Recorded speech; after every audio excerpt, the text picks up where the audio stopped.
When I first looked at this issue, I used the acronyms BICS and CALP. BICS stands for Basic Interpersonal Communicative Skills. CALP is Cognitive Academic Language Proficiency. Those terms or those acronyms are still widely used. But basically what they're getting at is the fact that everyday language is very different from academic language. Everyday language uses a relatively small set of high-frequency words. Academic language uses the full range of English vocabulary. There's a lot of words in academic language that students will come across in textbooks, in the content areas, particularly as they go up to grade levels, that we don't use in everyday contexts. So there's a difference in the lexicon or the vocabulary between everyday and academic language. Grammatically, we use just a relatively simple, straightforward set of grammatical structures in everyday language.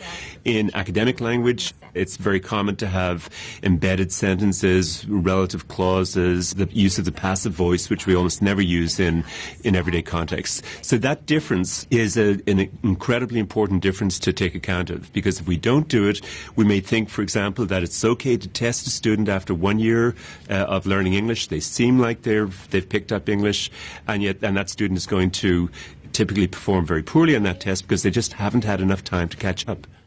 The trajectory is very different for these two aspects of language. In terms of conversational fluency, typically ELL students will catch up or be able to function reasonably well within a year or two of exposure to English, but it takes a lot longer, at least 5 years, for students to catch up in terms of academic aspects. There's two reasons for that lengthier catch-up period. One is academic language is more complex than everyday language. We're using a much wider range of vocabulary. We're using different kinds of grammatical constructions. We're talking about reading and writing skills.